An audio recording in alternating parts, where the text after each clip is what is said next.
well, since Shinoda has actually read Solo Leveling, I want him to take the lead on talking about the plot because he Oh boy. knows more about what is relevant to the plot that's going to be going forward. Oh, okay. All right, let's do You can this. finish this in one sentence. That's the plot, right? That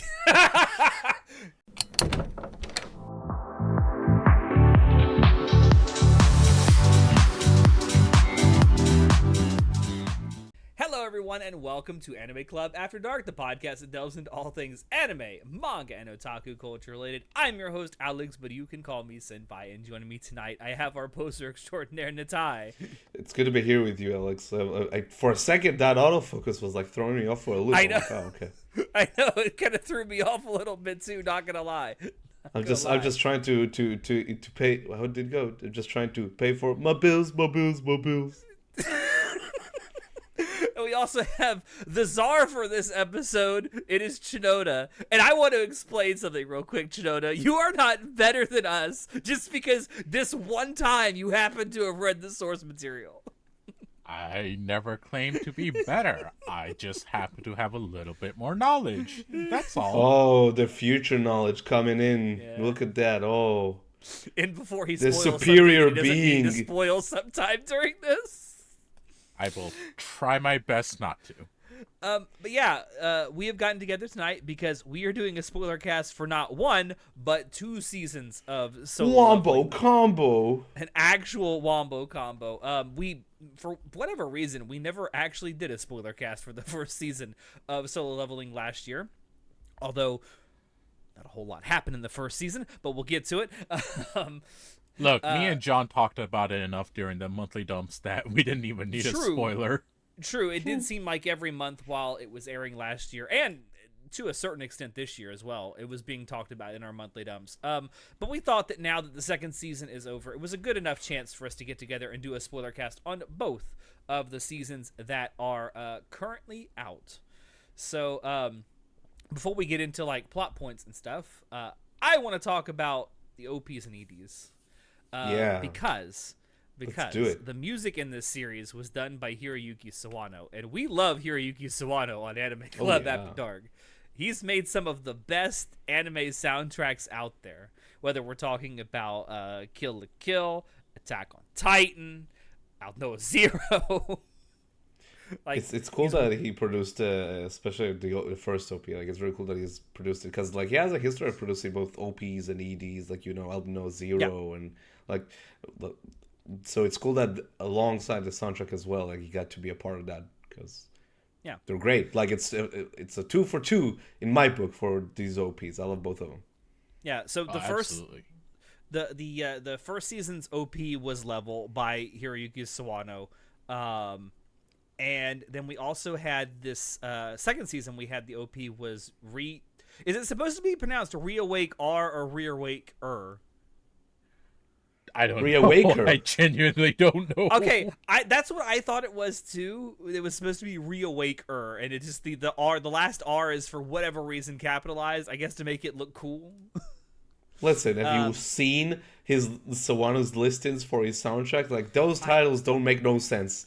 I know he Some does of them, really some of them crazy do. things with like wordplay and shit and capitalization. It don't make no sense. But Reawaker was done by Lisa, and it features Felix from Stray Kids. So which of these two did you guys prefer? So just a small correction in terms of like the first OP. It is produced by Sawano, but the vocalists are Tomorrow X Together, which they've done a few other anime OPs as well. Notably, it was OP 12 of Black Clover. People might recognize them from there, but yeah, they're great as well. So, but sorry, go ahead. I mean, which of the two was y'all's favorite for the OPs? For me, it was the second one. I think I loved the second OP. I love like again, just as I said, it's a 2 for 2. Both OPs are strong. They're really good, energetic. They have their good points and their bad points. I think for the most part they're like just great, especially on the animation department. But the second OP, I mean, I love the slower tempo of the song, and I mean, I'm always a sucker for a good Lisa banger. But the fight animation, like the choreography in the second half of that OP is like phenomenal. as well as some of the imagery that they present, like with the main character, with the location that he goes to. Yeah, it's phenomenal. I love the second one a bit more, but it doesn't detract from how good the first OP is. Although those lyrics were kind of funny. Like, it was funny at the start of every episode. It's like, I got to pay the bills, the bills, the bills.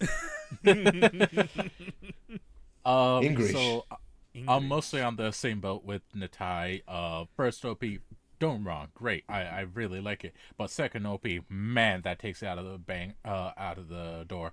Like, I didn't like the initial opening to the OP, but like right after, like the rest of it, fucking great. Yeah, the initial opening like instrumental bit in the second OP, I could take it or leave it. The rest of it's pretty damn good. I like Natai. It's hard to say no to a Lisa banger. It really always delivers. Yeah, Lisa is. Now, I will say, I think that from just a visual standpoint, I think the first OP definitely has its merits, but the second OP, I think, just in general looks better because there's more like fight animation going on, and it looks good. Like, it looks great. It's interesting. Like, the structure of the first OP is way more interesting because you sort of get to like the ending montage. You're like, okay, and then like the song slows down, and it's like, oh, the OP is over, and then bam, like the rap section comes in, and like it cuts to this really detailed like fight choreography that Sang Jun-woo he has with like both the armored soldiers and Igris was his name, yeah, right? Igris, yeah. Like that like for like that's those like 10 seconds or so look phenomenal. Like the fucking breakdancing fight he has, like it just looks so good. But I think it just the visual storytelling in the second OP is something that I gravitated towards more. Yeah, I agree. Yeah. Now, Edie wise, I'm gonna be perfectly honest with you. I didn't care about either of these EDs. Really? Wow. I really did. Like, I watched them the first time they in each of the first episodes where they aired, and I skipped them the rest of the time. Really? I liked them quite a bit. I did. I don't know. It just, neither of them particularly struck me as something I felt like I needed to watch. You know, Alex, I'm quite surprised. Considering the second ED starts off with feet, I thought you'd be very happy about that. Here's the thing. Here is the thing to note, that you and everyone else out there that makes fun of me. Those feet were too clean for Alex's taste. Just because you're right does not mean you're correct, okay? But anyway. No, in all seriousness, Season 1 ED, I thought it was, it was decent, but like Season 2 ED, I actually really like it. The music, it's fine, but the artistic visuals of it, I thought it was banger. I was like, okay, there is a lot of messaging in this, which if you have future knowledge, if you've read the manga, you can really appreciate it. But even if you didn't, it still looks good. But it's both of them very look much good. Like, the visuals in both are fine. It's just the songs didn't do much for me. It's interesting, like, because visually, like the second ED, I thought there's this like wide shot that has this angle going on with it where you see all these soldiers lined up, and it looks kind of fuzzy. And I'm like, I'd love to get someone's take who knows what they're talking about, like their opinion on it. But it almost looked like towards the back of that sort of like whole like scenery wasn't rendered that much, which kind of threw me off for a loop. But I still like so the guy who's responsible for both EDs is like a very well known animator. He's done some of the SEOlicization EDs and one of the EDs in ReZero Season 2. And he has this very unique style with like these like obviously CG like these computer generated backgrounds with these like slick character models that going on for like the 2D characters that inhabit the space. And they're sort of like very similar. Like when you realize that it's hard to ignore it how like visually they look very samey. But I did like the atmosphere they're going for with both songs, actually. Like the first song, so funnily enough, so TK, who sang the second ED, he is the guy who wrote the first ED, and you can kind of hear it in the way that song is structured. And I like both vibes. Like they felt like very like energetic and kind of sinister almost, especially the second one. But like I dug it. I dug both EDs actually quite a bit. I didn't hate either one. The first and you skipped him every single time. But I did skip it. Listen, I got shit to do. Once was enough. We haven't actually mentioned it, but the first EDs is Request by, is it Karage? Yes. Is that how you say it? Yes. I'm pretty damn sure about that. K-Rage. It sounds like an actual... It sounds like a metal radio station. K-Rage. It's Korean Rage, bro. Korean Rage. It's a manhwa. And then in the final episode of season 2, we got like a replay of the first OP level as the ED, which was kind of surprising. I always love when anime does that. Yeah, anime do that, but they usually do it as like a finale kind of thing. So that's the thing. When finale. When that happened, I was thinking to myself, wait, so there's a good chance they worked on both seasons. Like it was like always a vision. They're less than season 1, season 2, and more part like core 1, core 2. With how it's structured. So like that's the feeling I got when like I finished the season. It's it's this song again. That's kind of interesting. So I wonder if that's like part of it, because how they're structured, like they're part of the same season, just different cores and split, so they had more time to work on it. I mean, it was listed as a second season. It was listed as a second season, and they kind of marketed it as a second season. But at the same time, hearing you say that and thinking about it, like I could see these two seasons being edited together as one long season. I got it because season 3, at the time of the recording at least, hasn't been announced yet, and season 2 was announced right after season 1 ended, right? Very shortly after the final episode aired. Like I want to say it was the same day the final episode aired of season 1. So I wonder if it's that's part of why, because it was designed as like a split core type of season. I mean, maybe it definitely it. I can't really notice much in the way of a visual downgrade. In fact, if anything, I would say the second season is animated even better than the first.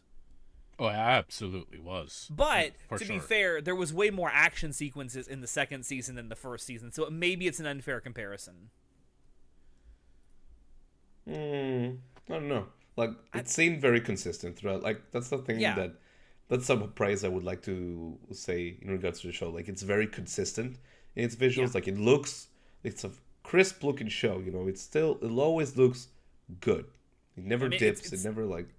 A1 has produced both of seasons so far, and like A1 is like one of the biggest anime studios out there, so they have a ton of people under their umbrella that work with them. So I mean, kudos to them. They made it look amazing both seasons, and I think they definitely upped their game a little bit with the second season, especially with all the fight scenes. Yeah, they definitely upped it from what I can tell. Especially with some of the later fight scenes, like there's so much going on. There's so many characters like that can be on screen at once. Or, it didn't seem like anything really suffered because of that. Yeah. Also, that is one thing I will definitely give both seasons and the show overall praise for, is just visually it's a very well produced series so far. The effects as well. Like I love the effects they use for some of the fights and for the shadow soldiers. That like I love that aesthetic that they went with. As like even the CG characters, like they incorporate them really well with like the effects they use for like their shadowy sort of like version of themselves. That it's great. Crisp looking show. And it's really cool to see, because in the manhwa they did a lot of those effects in the images, and they translated it really well into the anime.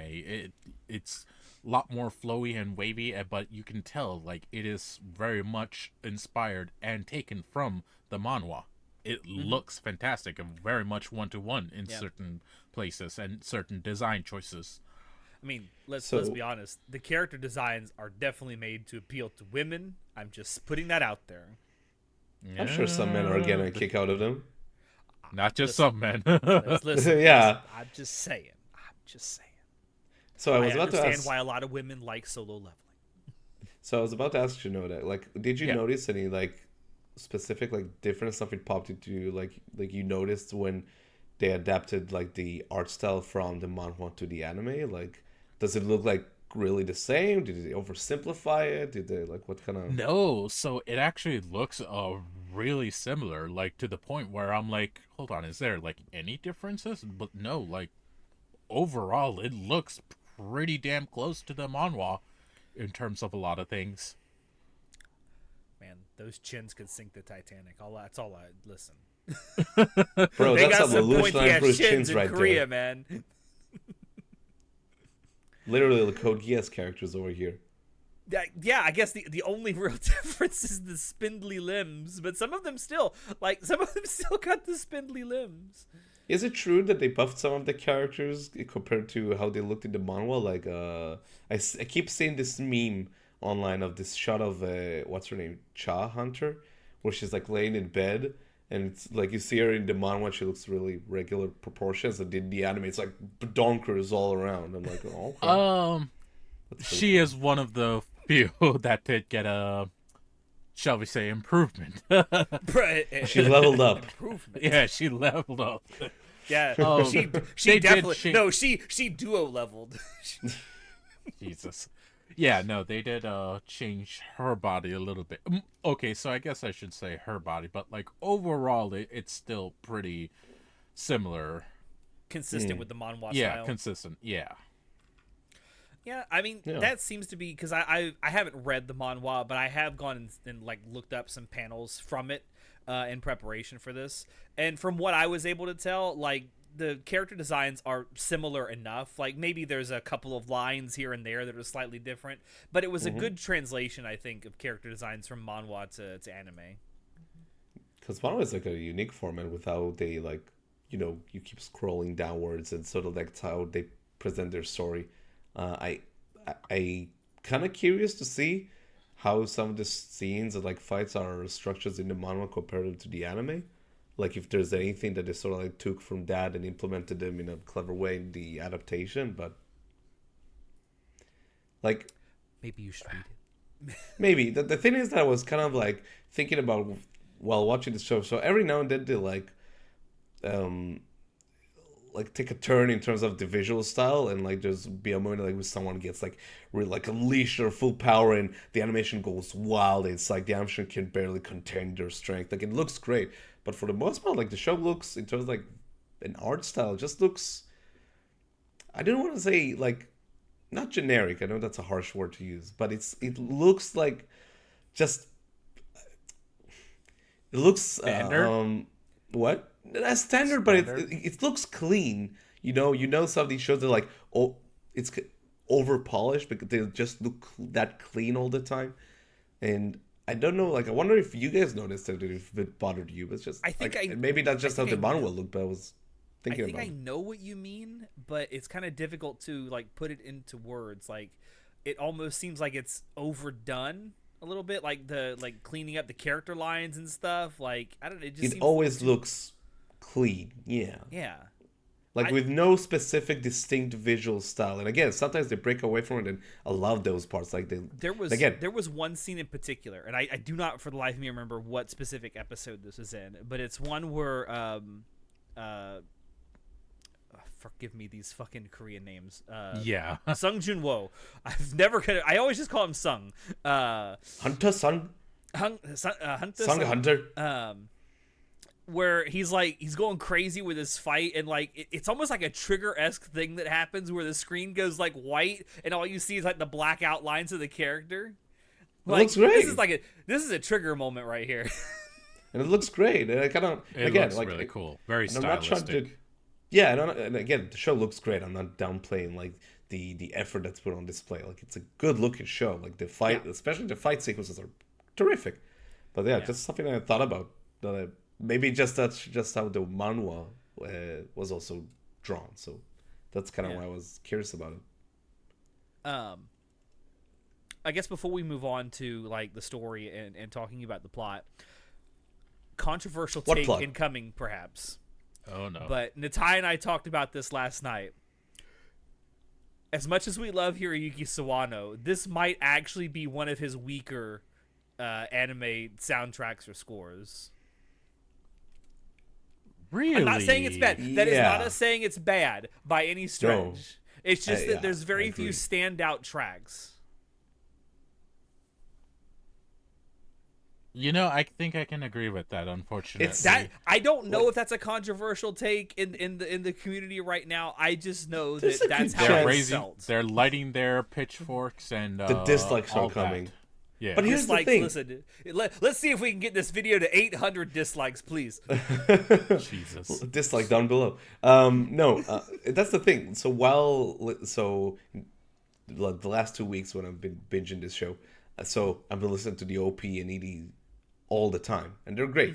And so so whenever you listen to some songs, like Spotify will just like kick in a new song that's like related to the artist, whatnot. And every now and then, like I'm just like working and maybe like the place going on, and it'll switch to an insert song from Attack on Titan, Aldnoah Zero, Kill la Kill, and those soundtracks are fantastic. Like bombastic, and it's not like even the tracks that are not like insert songs are phenomenal.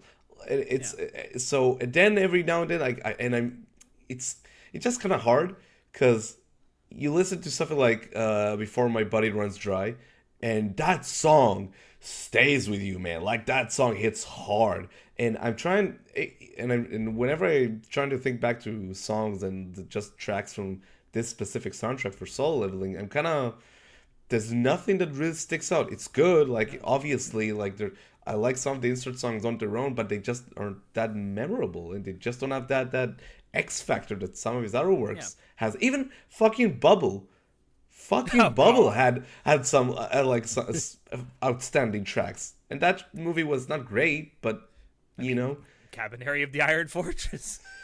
But again, so I was one of the things I was looking for the most was the soundtrack, because obviously it's Sawano.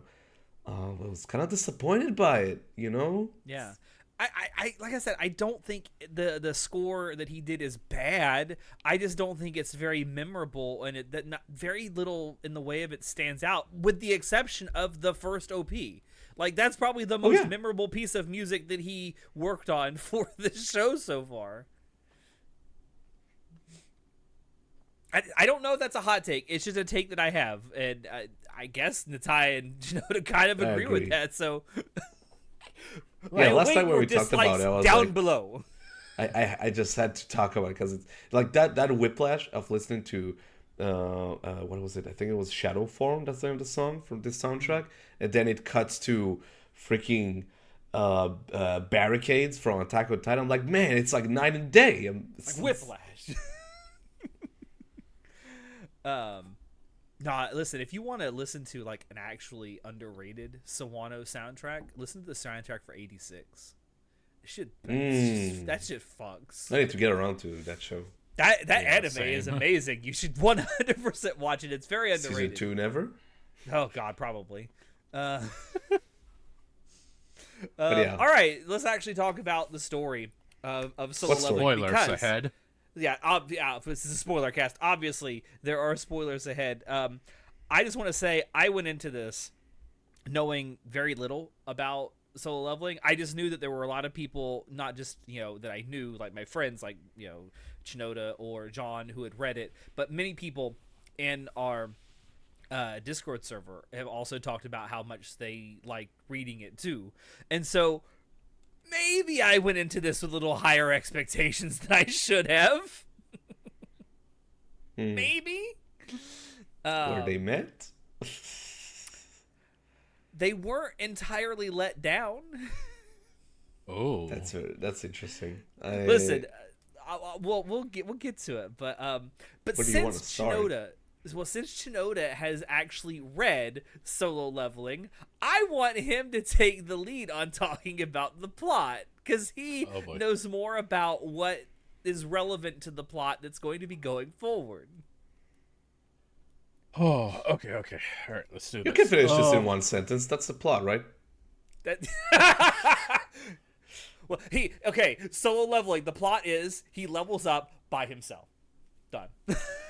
Except that's a lie. Except it's so anyway, that was a fucking lie.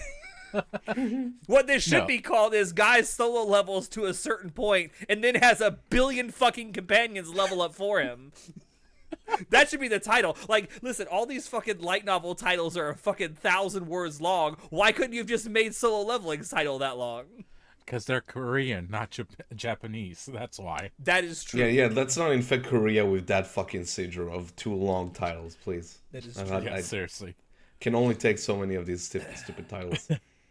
No, so first thing first, if you haven't seen me or John talk about this before, the very first thing you should know is season 1 of Solo Leveling, that's quite literally just the prologue. Like, when you're reading it as well, it's literally the prologue area of what you read. Like, it's literally the world building, explaining how things are, just all of that. And from what I understand of, like, Korean manhwa, Solo Leveling in particular is unique in the fact that it's prologue, which for most manhwa is like 100+ chapters. The prologue section of Solo Leveling is only like 50 chapters long. Yeah, it's quick. It's super short. And which I appreciate. Yeah, and up to episode 12 of Solo Leveling season 1, it covers up to chapter 45, if I remember right. Yeah. That's what it says on the wiki, at least. Yeah, and that's actually pretty short, especially for manhwa. Like, they work differently. That being said, let's actually go into that. So we start off Solo Leveling with Mr. Weak Guy Sung Jinwoo. The weakest hunter in the world. Yeah, he is essentially known as the weakest hunter because he's the lowest rank. He's basically next to a normal human. And actual beta everyone's bitch like, incoming. Oh, here we go. It's basically. And everyone's just constantly shitting on him, just like, why are you here? Why are you doing this? Like, don't even bother. But he's working as a hunter because he's supporting his family by himself. His dad's been gone for a good while. You find out why later. Well, actually, no. You find out pretty. They never stated during, like, they never told what happened to the father during the anime. No, didn't they in season 1? They so you meet his character and you're gonna allude to him coming from a different, like, whatever, like, gate or whatever, but we don't know why or what happened. It wasn't explained exactly why he left. That too. Or at least if they did, it was something like a blink and you'll miss it kind of explanation. No, just finished what they it. said.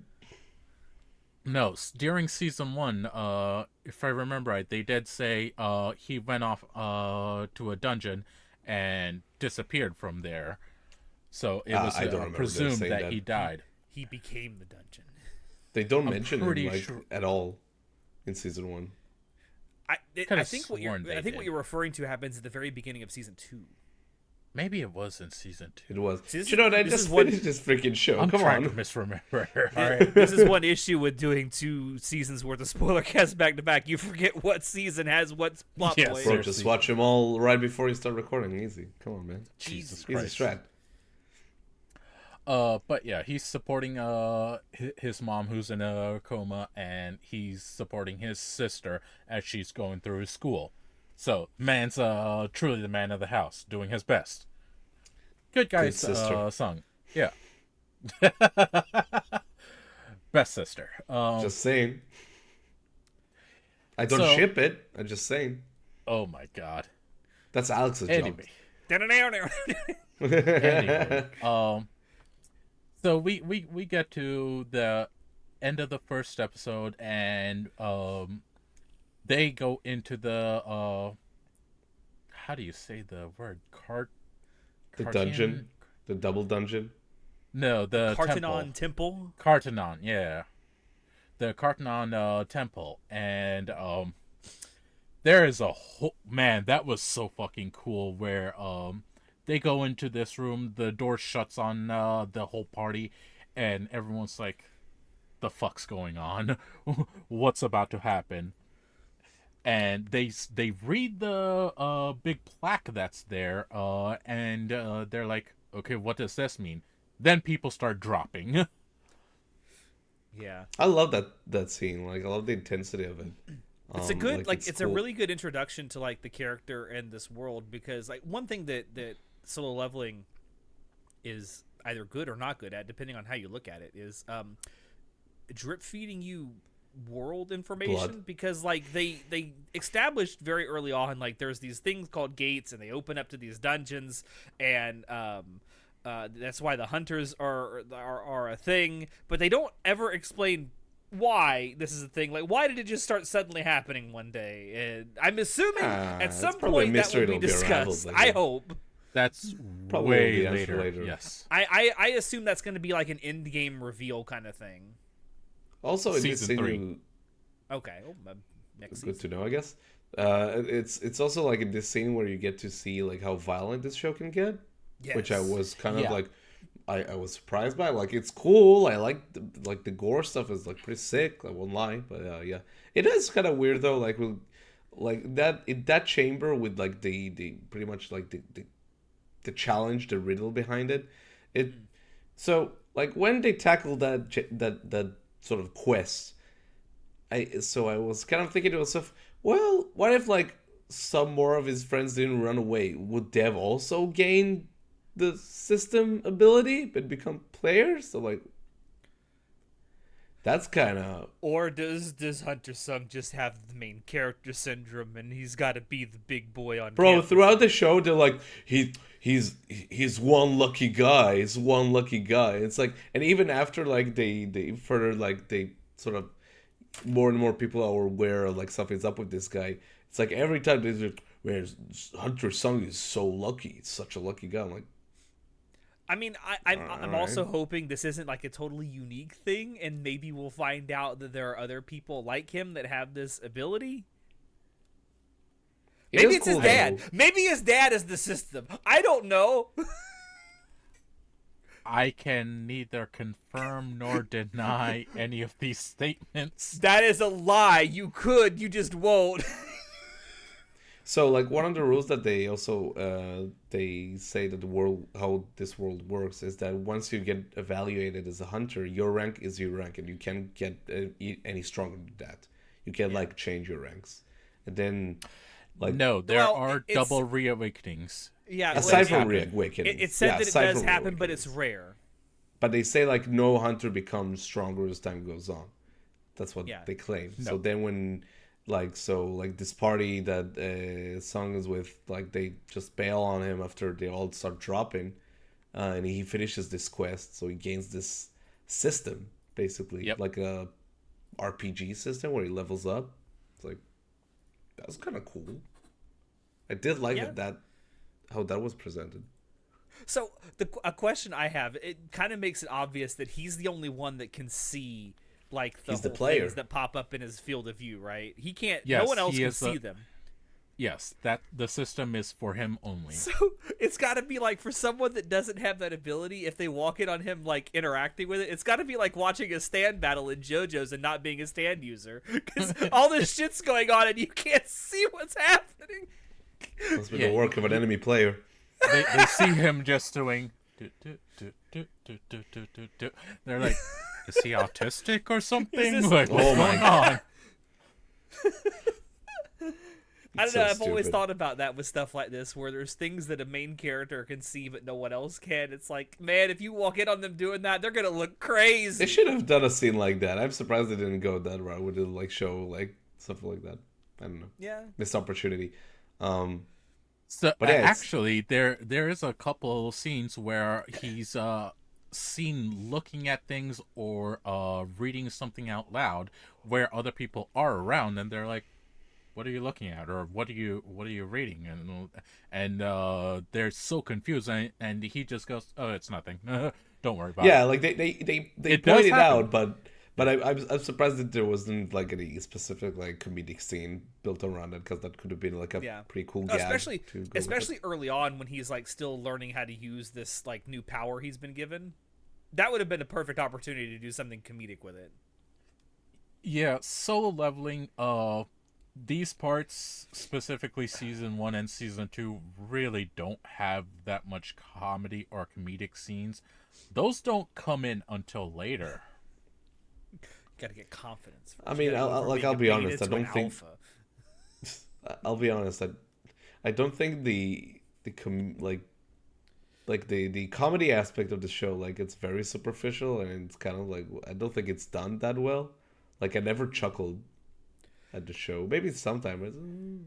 It's not meant to be funny as a thing. Yeah, no, it's not. I know it's not. I don't. It's not a comedy show. What I'm trying to say is like it's just a casual joke thrown here and there. And I'm not saying it even needs the comedy. I just say that was a missed opportunity to have it early on when he's still learning how to use the system. I don't think it needs to be a funny show. Like it helps to like kind of like alleviate it from being like too like, you know, taking itself too seriously. But like I don't need it to be a comedy. Yeah. I guess there are some like sort of comedic moments with Jinho in the first season, where he's like, it's almost like this like dog that follows him around, like, teach me your ways. Oh, that freaking guy! He's like that NPC from Oblivion that follows you everywhere. What is his name? The adoring fan. The adoring fan is pretty much that. The adoring fan, yeah. By Azura, by Azura, by Azura. It's the grand champion standing here. Nah, but that's Jin's that son's number one. Like, that's his man. That's his girlfriend right there. He doesn't need none of these, like, you know, women. None of these hoes. He's a gamer. He's the player, bro. He is a player, yeah. He's literally the player. Anyways, from there, he learns the system, and he starts doing these daily quests to train his body and mind to get better through the system. And eventually he goes into a dungeon to fight this blue snake. And man, that first boss battle, holy shit.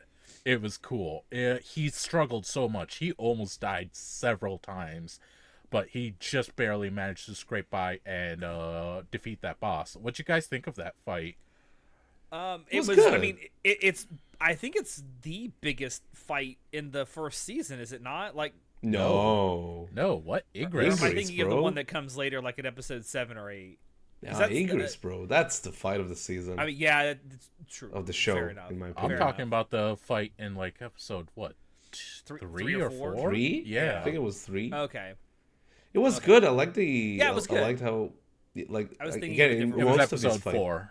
Yeah. It was episode 4. In most of these fights, I really like the dynamic camera movement that they use every now and then. Like, it's like spinning around and flowing and trying to keep up with him and his speed throughout the action. Like, it's very well put together. Shaky. Like, no, I'm not talking shaky, but it's the camera is not afraid to move around the space. It's very well put together. There's a fight in the first season where it's like they're losing like camera shots from the Matrix. What the fuck is this shit? Couple of different shots, yeah. In general, the fights, like, again, I got nothing bad to say about. Mostly, I got nothing bad to say about the fights. Like, they really well put together, and like they're really exciting, and it's just like very, very, very energetic. The one thing I did like is that as he is like leveling up and he's actually doing like physical stuff to level up, I like the fact that there's actual changes in his character design to reflect this. Like, he starts getting a little more buff, and he starts getting, you know, faster, and because of the daily quest that he has, a little bit taller. Also, you see his physical character design change as time goes on. I appreciated especially that in season 1. Yeah, I appreciate that. I didn't want it to be some kind of like magic bullshit thing. It's like, well, we got to keep his character design the same because, you know, it's animation, but just pretend that he looks stronger. Okay. Magic, you know, it's the most ancient of magic. It's the mom magic. Go outside, go run, do some push-ups. Fucking touch bitch. grass. Touch grass. Literally, it's the touch grass strat. I like that aspect of it. I did like that aspect of it where the change that the character is going through, you see reflected it visually. And also how it's like he has to do these like daily quests, otherwise if he fails them, like he'll go to that sort of like survival chamber. It's cool. He's got to do his dailies. Got to do his dailies. It's just like John and Genshin, you know. Got to get them dailies done. All the time, baby, all the time. So yeah, from there, he eventually goes into a dungeon with another party, gets betrayed by them because they were what this party did is they go into parties with these essentially complete noobs, have them be the distraction for the boss fights while they mine all the crystals, which we didn't discuss before, but like the crystals, the ore, is what's used to power the modern world as we speak, because they contain energy. And let me tell you something, because this is obviously a worldwide thing. America would be all over that shit. You think You think we're all over that shit with oil? When America finds magic crystals, it's over for all of you. It's fucking over. Fossil fuel. No, every country. Yeah, every country has them, and every country has their own hunters guild. Yeah, I know, but I'm telling you, in the real world, if that were a thing, America would own every single one of those dungeons. All your dungeons belong to me. Exactly. It's cool that they don't know about. What's that? A gate opened up in your podunk country in the Middle East? Guess what? Freedom's on the way. Oh my god. No. You get freedom bucks. You get freedom bucks. Yeah. You guys don't even know about Thomas Andre yet. Oh, here we go. Future knowledge. That sounds like a bacterial infection. What? No, he's in season 2. He's in season 2. Oh, I was not paying attention then, because that's a cool what name. Thomas Andre? Bro, okay, sorry. Most of these character names I don't remember, and like I'll get to. I'm honest, and I'll get to. I don't know if it's Korean and Korean names are just that forgettable, but fuck. No, it's just these characters are forgettable. They're not color coded. They're not color coded. Yeah, bro. I'm sorry. Like I'm sure we'll get into it more later, but like I struggled with this like cast in general. Like it just I got nothing to latch onto. There is like a good amount of people as well. Like the cast is a big cast. Variety. Yeah, but none of them stand out. Like they're just so bare bone in terms of characterization. Some do, but most don't. Sounds like a personal problem, Ty. Sure, like I'm not. This is just my. Yeah, sure. That's just my opinion, man. But like one of the like I know kind of going all over the place, but like the cast of this show is just like I got nothing to latch onto with these characters. Like they're all. It's kind of a major problem I have to do with the show in general. Like it's very basic and simple, and sometimes simple is good. Sometimes simple is like you get like a good starting point and then you build on top of that something more unique. Like that's great. But with this show and these characters, like I get nothing, man. Like beside like basic characterization, like that's even then it's like, oh, so they're like rival guild masters. Look at them, how they're all like competitive with each other. Okay. Oh, that's the old like wise hunter who's leading them. Oh, he's so wise. It's okay. Oh, she's the hot blonde chick who's a badass, but she has her secret because she hates the smell of hunters. Oh, okay. Bro, not just a badass. Did you see that ass shot in season 2? Jesus Christ! I have no complaints. Hunter Chai is the best character in the show, hands down, bro. Like, based on that shot alone. And her personality. What? And it's good for you because she's blonde. See, that's but all joking aside, yeah, it's like you found one character to latch on to. No, that's my point. She's blonde, and it's still I got nothing to latch on to, bro. It's I got nothing, man. I got nothing with these characters right up front to latch on to. Listen, like it's just funny. That sounds like a big you problem. Yeah. Let me compare this to stuff. So obviously with the Naruto report, I'm going through Naruto now. Like I'm not gonna lie, Naruto is not blowing my mind or something in terms of like the show, but I am enjoying it.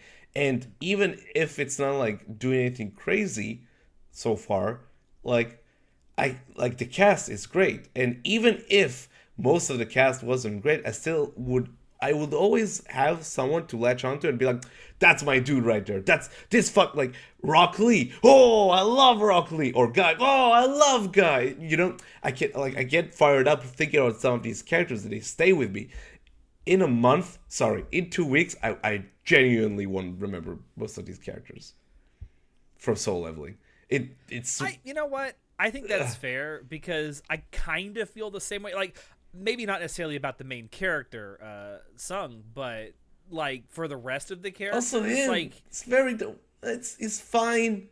It's just very basic, very simple. Like there's not a whole lot of meat to this.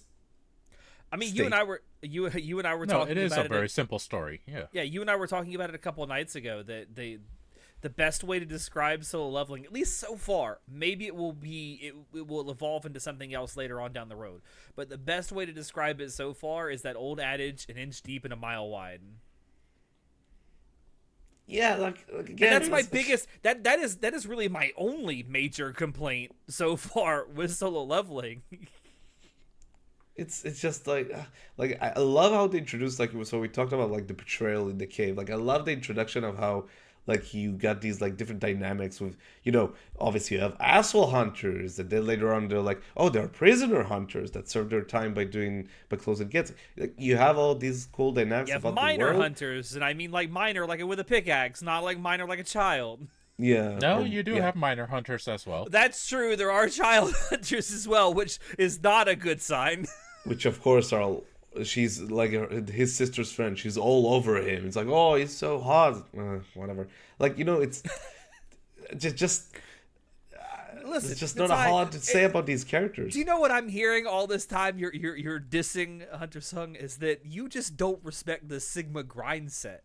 Bro, I respect it. 10 kilometers a day, 1,000 push-ups every day, bro, I respect the shit out of him. He's on that grind. This Man, respect. Absolute Sigma of a specimen. Bro, I can appreciate a good-looking man, and he's a fine-looking man if you have ever seen one. But like, aside from him, there's not a whole lot of going on with this cast, which really bummed me out. Yeah, I do like that they introduced that not every hunter is like this stand-up personality. Like some of them are out for themselves. Some of them are out for actual pieces of shit. Yeah, are actual pieces of shit. Some of them are out for corrupt companies that they work for.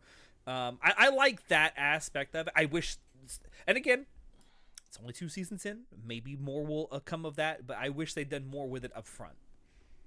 Yeah, you get to explore pretty early on how everyone's human, even hunters. They're not like above the board heroes, shining beacons of society. No, they are still human. They are greedy. They are vain. They are jealous. They are people. End of the day. And they do terrible things as well. But yeah, next week, after he gains the system and like does his first boss battle, he goes into a dungeon with another party, gets betrayed by that party, and he was told by the system to kill his enemies, aka the other humans who were attacking him. And Sung decides he'll do what's needed to survive. Like, he will kill them, and that's what he does. He's like, alright, I need to nut up and just take care of the problem. And he did. He fucking beheaded one of them, too. And it's, like, brutal to see. It just legit turns into Patrick Bateman.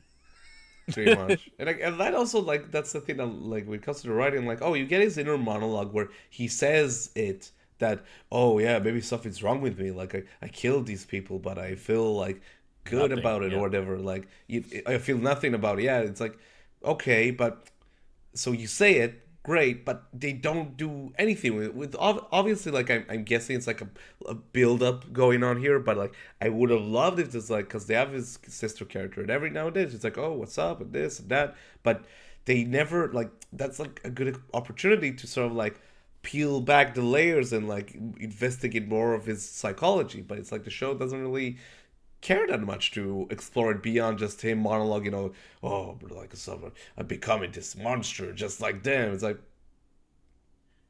Unfortunately, okay. I'll tell you this, since it's super light, they really don't go into it too much. It's like a missed opportunity. A shame. It's a huge missed opportunity. Like, it would have been interesting to explore his psychological profile a little bit more from there, but they don't. They didn't, and it's just not going to happen, more than likely. Yeah. I mean, it's good. Right. It's good that this kind of happens early on, where it shows that, well, some shit like this might happen, and you might have to do some stuff that you might not otherwise want to do. Yeah, and it does show his character in terms of he will survive. He will do what it takes shows his to resolve. Survive. Yeah, exactly. It shows his resolve to do what he feels needs to be done. Now, the next part that comes up is probably my favorite part of the first season after this.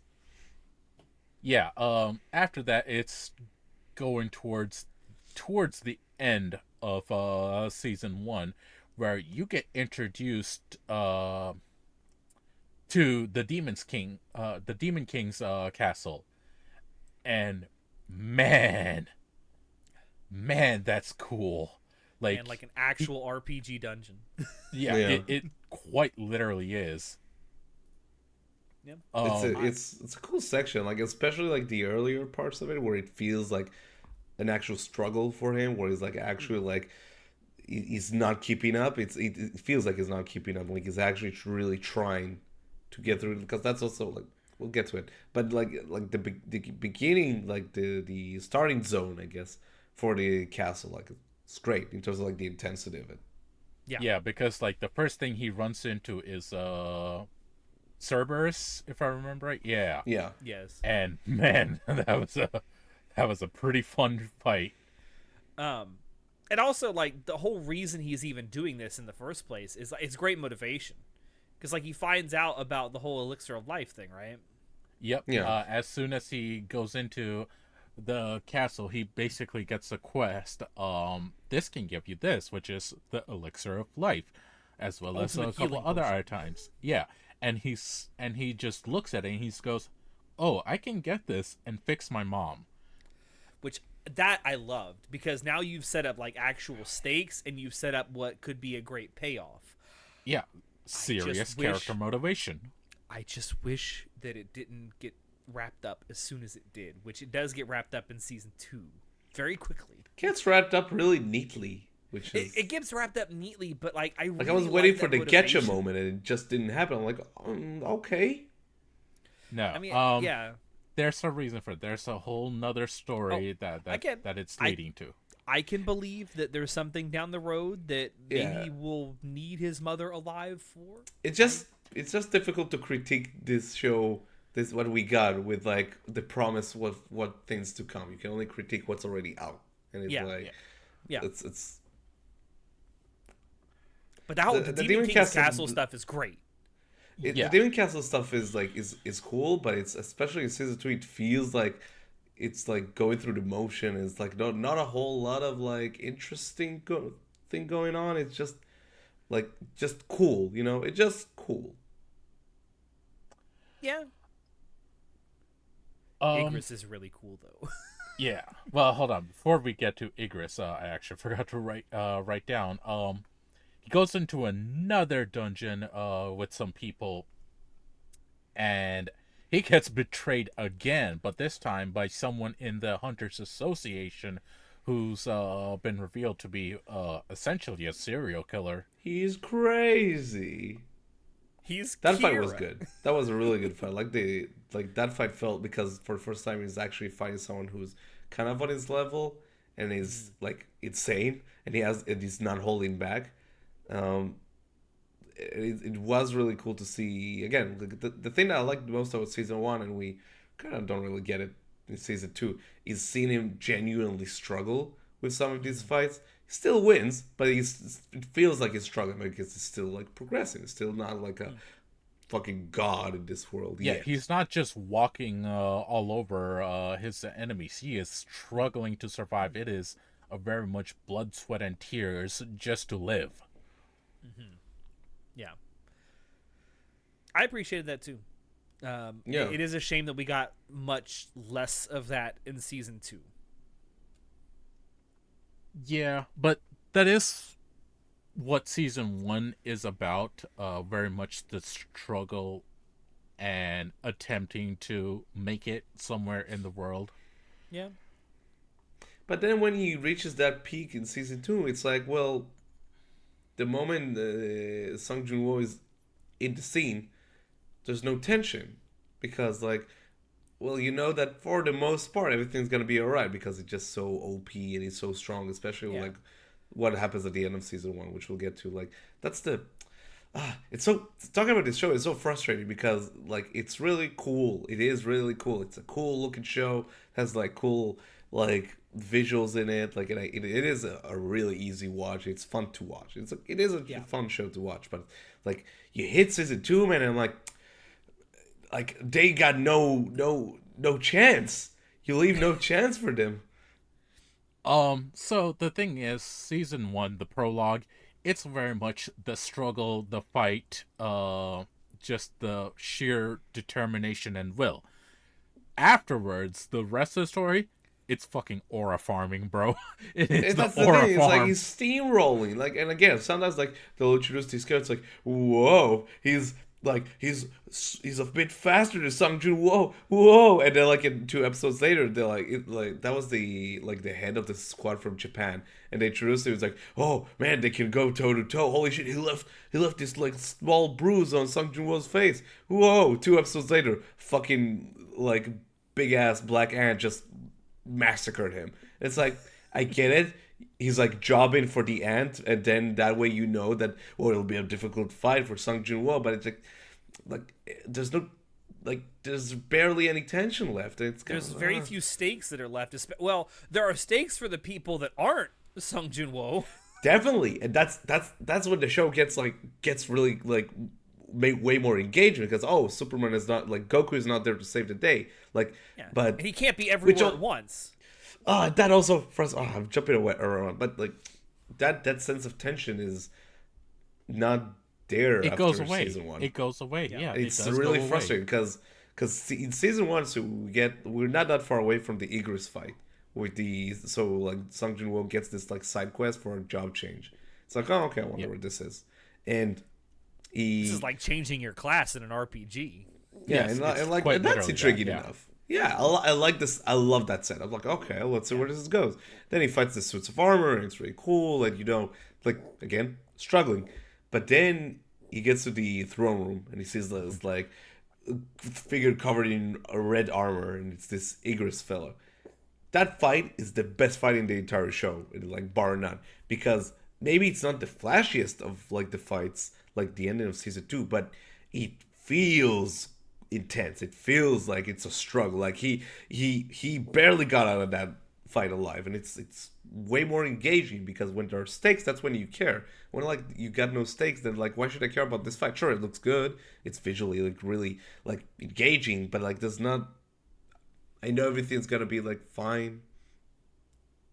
You don't have any fear for the character. Yeah, it's yeah, I get that. So frustrating with this show sometimes. Yeah. Yeah, since we're there, let's talk about the Igris fight, because he goes, as Natai said, he goes into a job change quest and gets introduced to Igris after finally making through the entire dungeon. And from there, oh boy, he was fighting for his life. Igris was no joke. And part of the only reason he survives is he chose to fight Igris hand to hand, and Igris respected that and dropped his weapon. Like, you want to do hands? Let's do hands. That was sick. I love that part. That reminded me so much of like fighting. Fuck. Come on, you got it. Use your words. In JoJo's Part 2. Fuck. Which one in JoJo Part 2? The second pillar man. Fuck, what's his name? ACDC? Oh. No. Yeah, yes, ACDC. Yes. When he fights ACDC, he's like, I respect you. I will fight you on your terms. is so well put together. That moment where like he's throwing his dagger away, so Igris throws his sword away. It's like that's like whoa, okay, you know, because again, like even if it's a little bit, it's some character. Oh, it's a very honorable figure that he's fighting, even though like he can slice him in seconds, and even acknowledges that when he wins the fight. It's like, oh, if he would have used the sword for more, I would have died easily. And that's great. Like it adds this like tension and sort of like this. It's fun. It's cool, and it's like sick, and it's like there's more something to it, but. That fight is generally my favorite fight of the show. Yeah, so far I would say the exact same. Like the Igris stuff is great. I wish we got more fights like that going forward.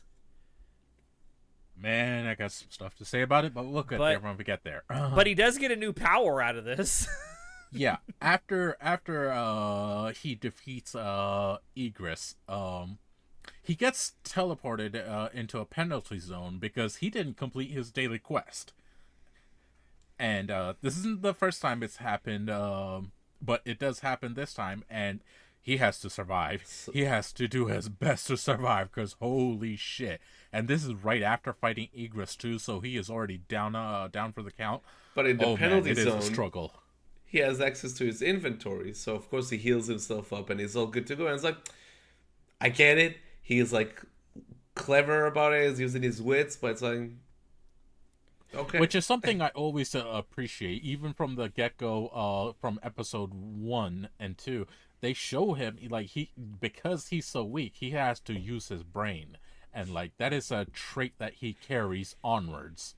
Like he isn't just power leveling. He is he's very much using his head. He's put more points into intelligence. Yeah, he did. He eventually does, anyway. Yeah. But he's definitely not investing in speech. He's a man Unlike of Naruto. Jutsu. Yeah.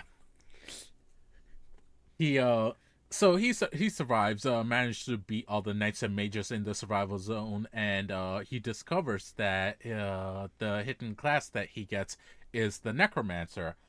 And when he accepts it, it actually gets upgraded to Shadow Monarch. And man, that is a cool fucking class name. That Arise mechanic is cool. That scene is really cool. Bro, that's true aura farming. That shit right there was true aura farming, because he was like, oh, I can do this. Okay. Arise, serve me. Cool. It's so cool, like that visual, and again, like the way again, there's like the visual aesthetic to show how they build on that. Like we got some really cool shots of him with like his minions and whatever, and then like he turns Igris to his side, and like, just fucking sick ass like visuals all around. Like I love that shit. Again, like I'm a sucker for something that looks really cool. Yeah. It's a cool development. Like I dig it. That's like how season 1 ends, and it's like, but that's the thing that like, it's just so difficult because it just, the more you keep going, the more he trivializes every single challenge he has, and the more like, for lack of a power fantasy, minions he's able to defeat and then like turn into these shadow monsters. And he does shadow clone jutsu. The more it trivializes everything, because now he has more and more and more and more and more and more and more minions he can call forth at any time to fight for him. And he's no longer solo leveling at this point. Yeah, it's very much he gets XP from his army. He's XP farming, you motherfucker. He's like, all right, you guys go there, kill them for me. Yeah, he's fucking enables the XP short like some fucking scrub. I know, right? And the last scene that we see for season 1 essentially is a helicopter landing on Jeju Island, which they've talked about here and there throughout season 1. And they look at what is that noise? What? Oh, it's the cat. Don't mind the cat. Don't mind the cat. No, it's okay. I was just like, the hell is that? She's on my lap now. No, that's fine. That's fine. I was just like, oh no, is the mic acting up? No. You get these hunters, Choi and Chahe, go to Jeju Island as a scouting force, and they see that there's giant ants there now that have wings. And that's where we end season 1 on. It's the I do like the build up for Jeju Island. Like I do like how it is like there is the build up, there's the tension rises. Like, oh, what's going on? It was kind of like mentioned a few times in the background during the first season, and actually the very first scene in the first episode is like, I don't know if it's supposed to be a flash forward or like a flashback of like the first Jeju Island raid. I think maybe ? It's the second raid. Or is it the second raid? I don't remember, but I know. Oh, the beginning of the season. That's I think the very beginning, like the very first scene in the first episode of season. It's the not the first raid. Is the second? It's showing the Jeju Island battle that took place 3 years ago from there. But it does take place on Jeju Island, so even from the very first scene, we're introduced to like Jeju Island being kind of an important thing. Yes. Yeah. It is cool to build up to Jeju Island. Like I do like that. Because like in season 2, that's like it takes way more of a focus in the story. Which is it's funny because before season 2 aired, it actually even as season 2 was airing in those first couple episodes, I remember both Shinoda and John were speculating about where the second season would end, because I think going into the second season, you both thought that there was a potential that the second season would end on a cliffhanger-esque episode where Jeju Island would be like, they would like land on Jeju Island, and then most of, if not the entire third season would take place on Jeju Island. And then it's like the last that 3 episodes. Or a movie. But that would be like the second season would end with the very beginning of the Jeju Island raid. So those 3 episodes were supposed to be like a whole season? I have been half a season or a movie. I have been told that a lot of stuff is yada over. Yeah, a lot. Me and John are quite upset about it. I will get to it. I will get to it later. But yeah, no, they finagled a lot of things. Also, what they will be doing is the 4th Jeju Island raid, the one that the season 1 opens up with, is the 3rd Jeju Island raid. Okay. Which again, like it's cool how it connects to all of these characters, and like again, like it's cool that they're like, you build the motivation of like, oh, this raid, like it left, like so many of their friends died and this and that. It's kind of like, but it just like when it's all said and done, like you don't get a whole lot of closure with that. It's just like, oh, we did it and we out of here. It's like, give me more, give me something to latch onto with these characters. Yeah, I can understand that. Even as someone who's an anime only and didn't read the source material, even by the end of the second season, I'm like, it feels like I'm missing a lot of stuff here. There's a fair amount of things that they yada over. Yeah, it's not fantastic. Yep. But yeah, even season 2 episode 1, we get to see what's his name, Hwang Dong-soo. Yeah, Hwang Dong-soo. The names are killer. This is the younger brother of Hwang Dong-sok. Yeah. Which guy did you suck? Sorry, it's all pee poo poo humor down here. I'm sorry. I'm not above it. I know. You're not above it at all, buddy. You're down there with it. I know that this is probably a fine Korean name, but it's really hard to see what it sounds like in English. Do you know who else had a really good name in the show? No, don't. Biggest Dickus? He has a wife, you know. I don't. I don't know if it means something in Korean, but Wang Dong Suk is a funny name. I'm not gonna pretend it's Look not. at him, he's dying over here. I'm not gonna pretend it's not a funny sounding name. Huang Dong Suk. Oh god! Thank How God they long did only you said suck? it. They only actually said his name a few times in the show. Huang Dong Suk. Anyway. Wait, Sorry, don't suck. Shinoda, but that's funny. No. I struggle with it too. Oh god! Alex is dying over there. Dong-soo, the younger brother, you see him in season Which one one? learning. Sorry, go ahead. Oh god damn it! Dong It's Su, gonna take don't forever. suck. Buddy, at this rate, we're gonna go over an hour 30, and it'll be because of you. I swear to God. I'm sorry. Oh, pull it together, Alex. Jesus Christ. I'm a professional. I can do this. Please continue. Dong suck. Ah. This is impossible. He let me to do that. He was like, I'm ready. I can do this. He let himself open for that. I'm sorry. I can't. Due to technical difficulties, Axe will not be participating in the rest of this episode. Yeah, I'm good. You see Dong-soo in season 1.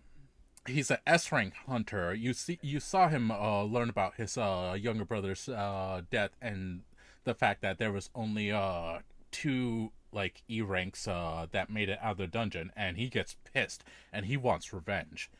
In season 2, we finally see him arrive back in Korea, revealing his intent to kill Jinwoo and Jinho in a dungeon, because you can't record stuff in a dungeon. Who's Ho? There's no. Shut up. Keep going. Jesus Christ. Now, instantly from here, from this episode on, we already see, like, me and John already saw that they started cutting dialogue and stuff, so we started getting an expectation of what might be there and what might not, and we were just like, all right, maybe it's just tiny things here and there that they're gonna cut. Unfortunately, it ended up being a little bit more than that, but like, they do make choices to take a decent amount of stuff out. Anyway, you see Sun keep on training so that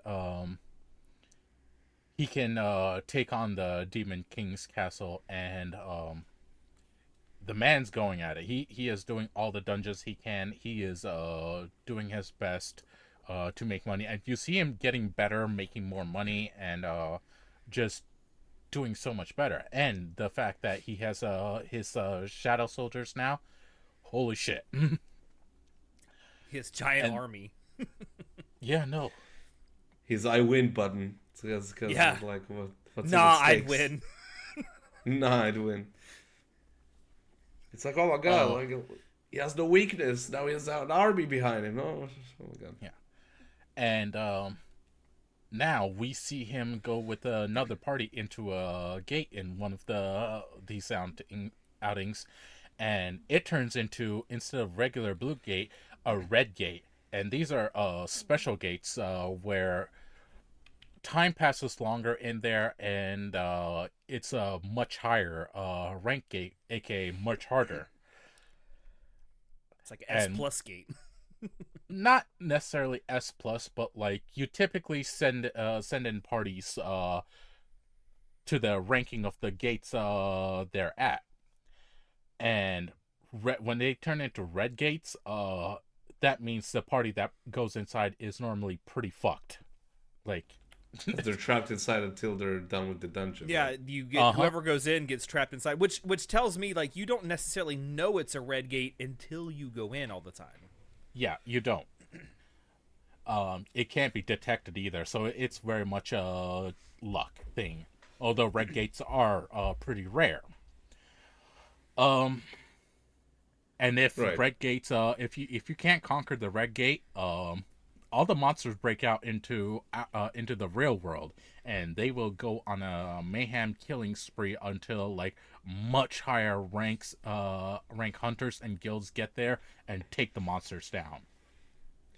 And that whole thing with the Red Gate where you can, and that leads into, because you have this build-up of like this guy, this Huang character coming in, like avenging his brother, and then it's like, oh, how lucky of Sung Jun-wo to be stuck in this Red Gate where I can't fucking kill him now. Oh, and you get that interaction with the other, like the guild master, which is cool and all, but then it's like it gets this quote, it's like, well, good, like lucky for him, I need to go now. It's like, you fucking dumbass, you just came here to shit talk the guy who you want to kill. He's not even there, bro. Fucking what? What was the point? Yeah, I get it. You get to its interaction with him and the guild master. It's like, so. Yeah, it's very like almost mustache twirling villain kind of stuff. So it's very, just anticlimactic. It's like again. I bet there's room in the future for them to finally meet, and at that point, Sung Jun-wo would like kick his ass because his dick is that large at that point, right? But it's like, it's like, okay, so you build up this tension of this. The S ranker is coming in. He's gonna try and kill Sung Jun-wo. What's gonna happen? Oh, lucky for Sung Jun-wo, it's a red gate, so he can't come in and fight. And it's like, I don't know. It's kind of like it's a build up to what, at least in this particular season, turns out to be a nothing burger.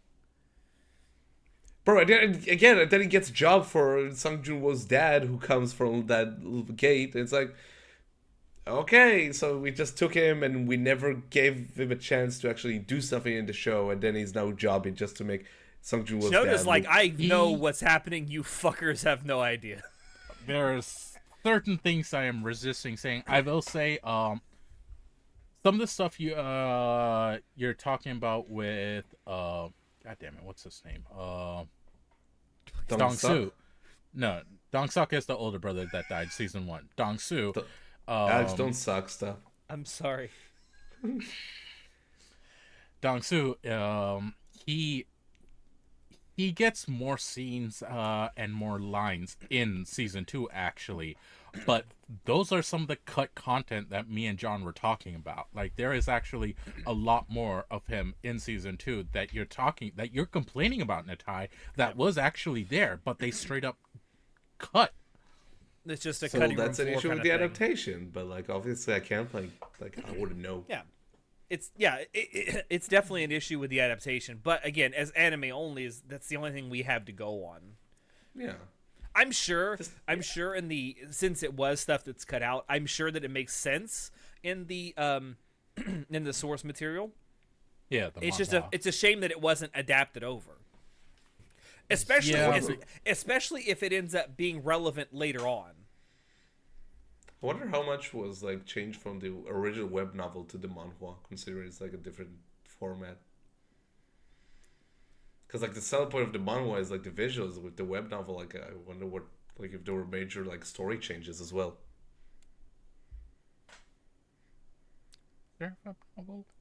There's a web novel, yeah, that came out. Yeah, I forgot about it. Yeah, there's a manhwa, a web novel. There's also a spin-off, I think.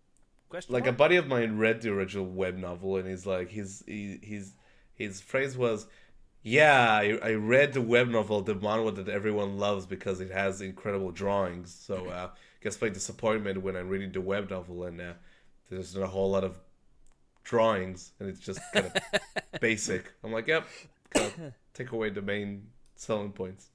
But yeah. Yeah. But I mean, getting back to like the whole Red Gate thing, like that, the fights inside the Red Gate were pretty cool. Yeah, the ice bears just getting steamrolled, and then being added into the army. Yeah. The snowy background too was pretty cool. Yeah, I like the background art in inside that gate. That was really, really cool. I did like that beginning dungeon.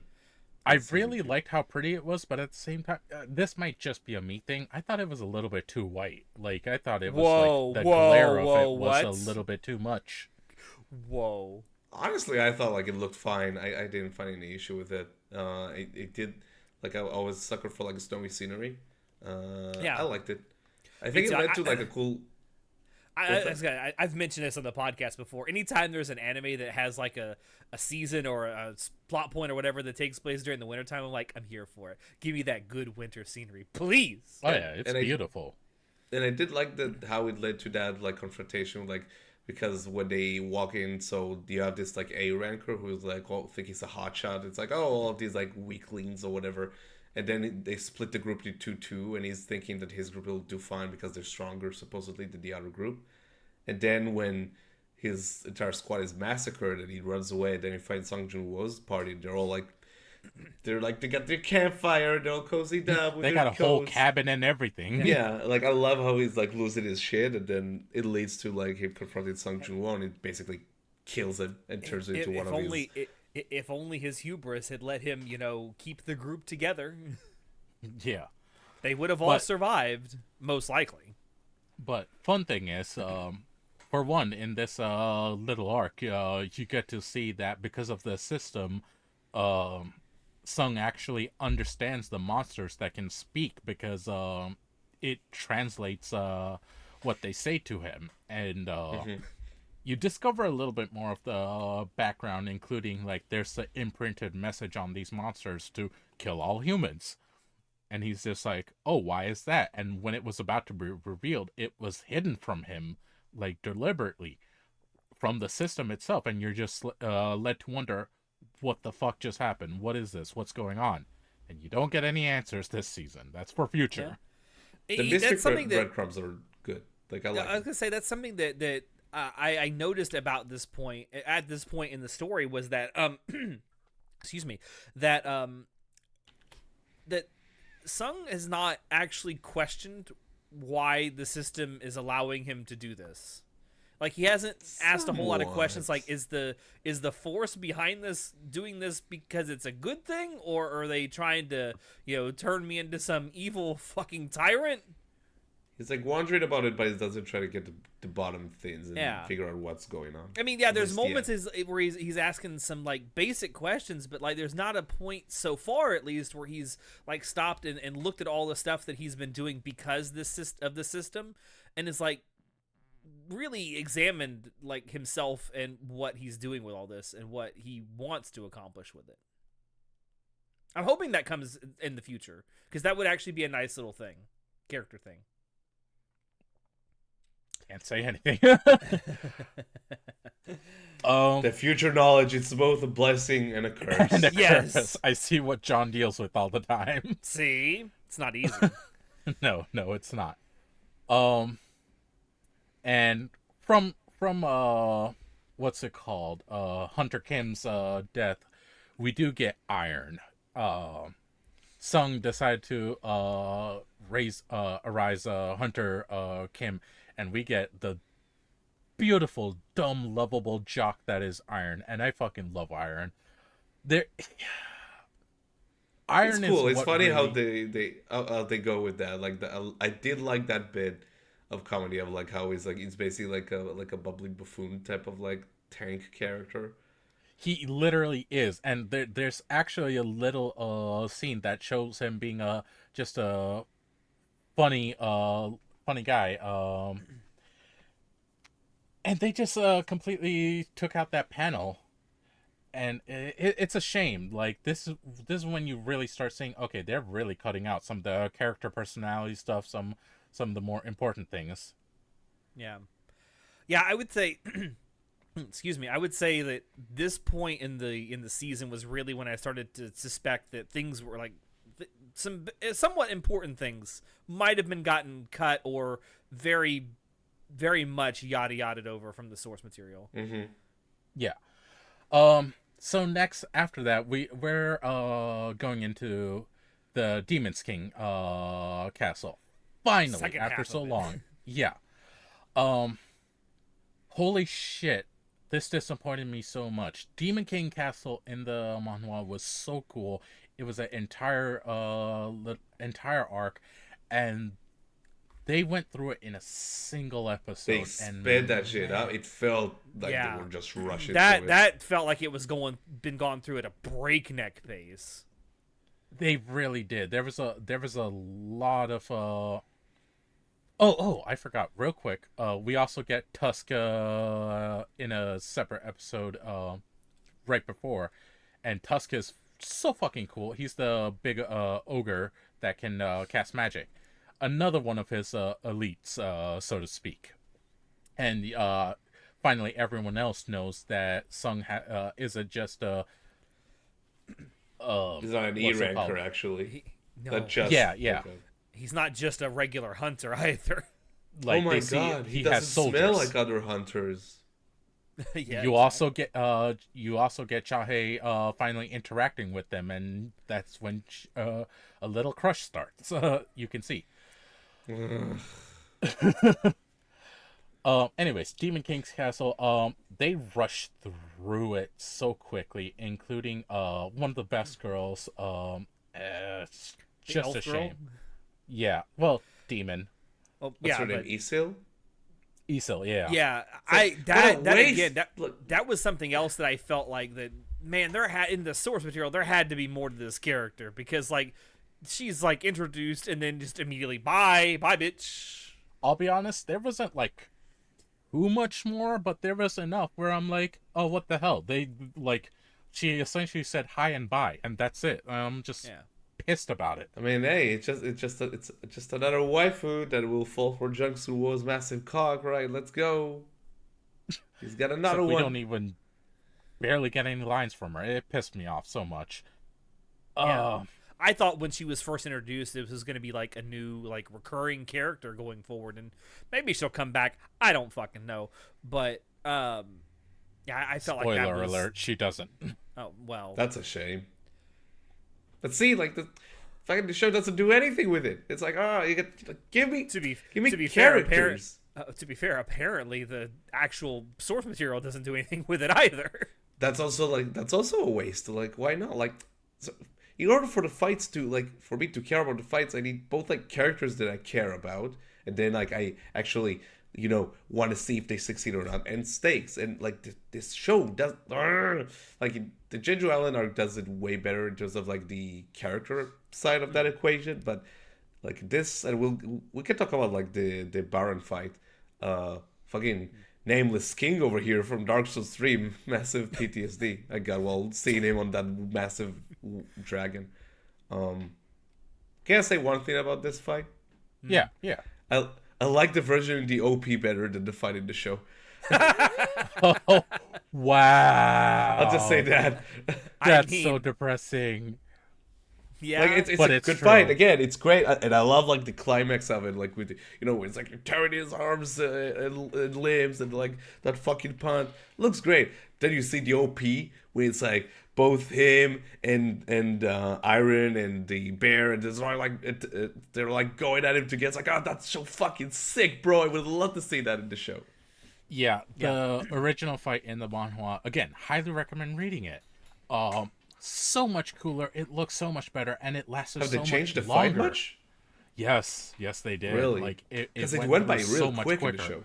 It was super quick. It was. John even mentioned that it was like quick. The fight itself in the anime was even toned down from what it is in the manga. Really? Or in the manga, excuse me. What was it like in the manga compared to? He said it was much more intense. Yeah, a lot more epic. I didn't actually like follow up with him like what he meant by that. He just used the phrase. It was more intense in the manhwa than it was in the anime. Because even then, like I honestly like it wasn't a cakewalk. Let me say that it was not a cakewalk. But it didn't feel, at least in the show. Like I wouldn't say like for the manhwa, I don't know. But in the show, it didn't feel that. It didn't feel like it was that much of a struggle. Obviously, it's like, oh yeah, he's trying. He's very sort of, but it doesn't feel like he's that struggling. Yeah. That's exactly what we're saying, Natai. Like that's how much they changed. It was more of a struggle. Okay. It was an intense fight in the manhwa. In the anime, no, it was not like that. It was so much more of a cakewalk. It was a disappointment.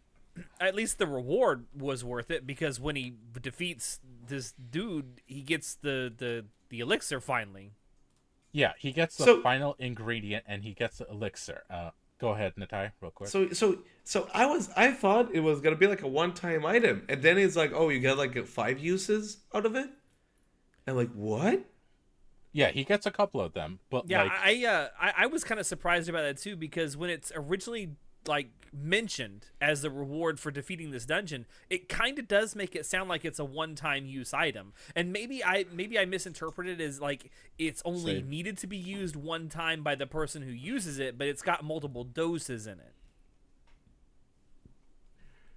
either way, I don't think that matters too much, personally speaking. But it led to like the most emotionally impactful scene that we've gotten in the first 2 seasons. Yeah, the episode 21 quite literally called "It Was All Worth It." You finally, Sung Jin Woo finally goes to his mother in the hospital and gives her the medicine, and she briefly awakens before falling asleep and then waking up the next day. Holy shit. The music, the animation, it was just the most voice heartfelt. The voice acting, it was the most heartfelt and touching of both seasons. The character acting was, for like the animation was great in that scene. Like I love how much detail they put into like his like emotions and how he's like processing that like his crusade is over, right? I cannot believe that some of y'all out there are so brain rotted that you thought this scene, because if you go look at like the reviews and stuff, there are people out there legitimately, this is no joke, that will say this scene ruins Sung Jin Woo because that's so funny. Because he cried. Because he cried, and that ruins his aura. Now listen here, you Gen Alpha fucks. Shut the fuck up. I will destroy you. That was a good scene, honestly. It's a great scene, and it adds a lot. It's a great character moment, and it's a culmination of what he wanted to do. It's the whole reason he went into the damn. Well, it's not the only reason he went into the dungeon, but it's the primary reason he kept going back. Is that he wanted the reward that he got from it, which was the elixir of life. And now he's got it, he used it, and now he's finally, after, I forget, how long did they say his mother was in that coma? Like 3 years? 4 years? 4 years? Something like that. Multiple years. It's been a while, yeah. A while. It's been a while. Now he's got his mother back, and now there's like this really great scene, even after that, where it's a reunion between him and his mother and his sister. And like they're getting back into their old rhythm, their old family life, and it's really nice to see. It's like it's almost like a breather from between the Demon King's castle stuff and the Jeju Island stuff that comes after this.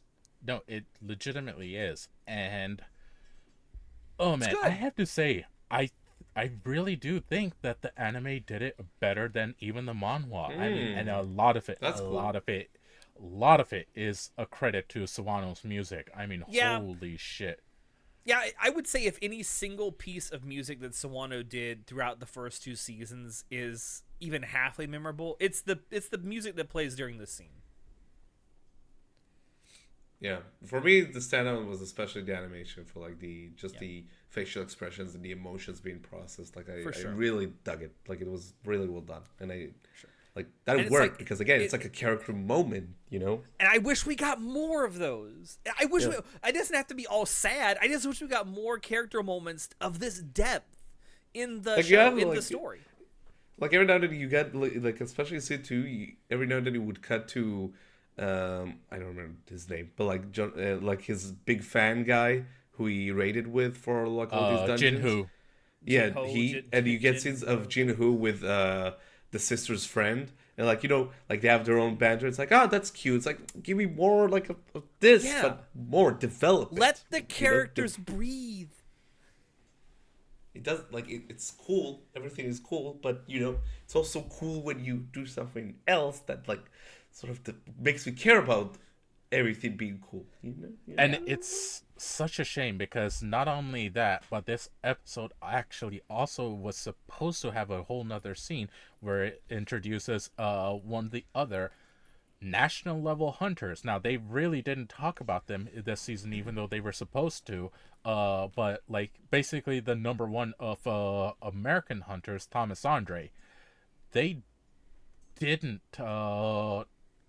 introduce him in this episode, and that's when it was supposed to happen. Yeah, I I don't know, man. I Got nothing. I've got nothing because I don't even know who the fuck this character is. He's an important character for an arc that actually does happen in the future, and like this was supposed to be one of the setup moments for this, and they maybe they're gonna introduce it in a different way later. I don't know, as some kind of a flashback. I don't know, man. I remember listening to you and John talk about this and how disappointed you were. Because apparently he's one of the strongest characters in the entire story. He is. He legitimately is one of the... Yeah. Which see, as an American, I just gotta say, America, fuck yeah. Ugh, get out. Fucking Americans. I'm kidding. But that's the thing. You said it's like the strongest characters.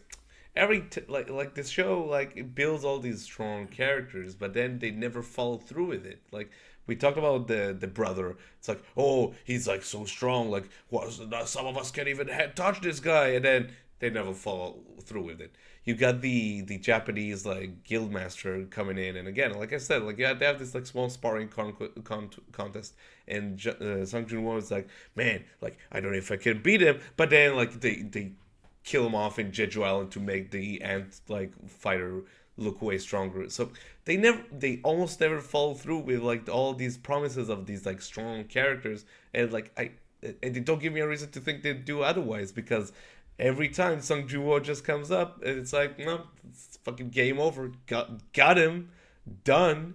Arise, bitches. It's like, yeah.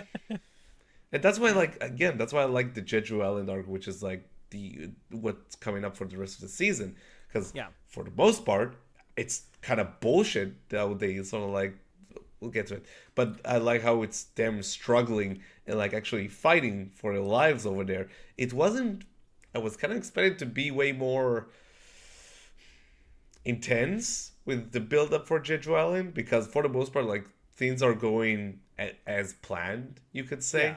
Like the build up to Jeju Island just seems like it's a bunch of people going through administrative stuff, and it's like, okay, I get that behind the scenes this probably has to happen in your world that you've built, but do we have to see all this? Can't we just get some character moments before we go off on this raid? I'm even okay with that. I'm even okay, but the payoff just wasn't there. It was like, it wasn't a cakewalk. Honest to God speaking, they could have cut some of this stuff and made the actual island arc a little bit longer. Yeah, because from what I'm hearing from you and John, like the Jeju Island stuff should have been 6 to 8 episodes minimum in terms of length. Honest God, yeah. Or a straight up movie. Like, that's really how long it should have been. That probably would have worked better, but it just didn't feel as intense as they kind of promised it would be. Only when I don't know what, like, Beru is what he's called later, but the Ant Warrior, only when he shows up, then you're like, oh, that's the part that got me, because it's like, oh shit, they're actually like, he's massacring these fools left and right. Since we're kind of there already, I want to point out, and I think you wanted to talk about this too, Natai. It's kind of fucked.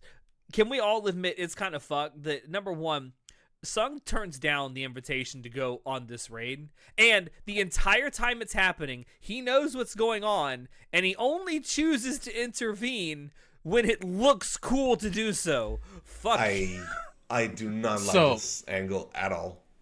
The reason for that is because he just got his mother back, and his family's finally together again, and he just wants to spend time with her and support her and just be with his mom and sister after so long. That is the entire reason why he declined it. He just wanted to keep them safe by himself. Natai?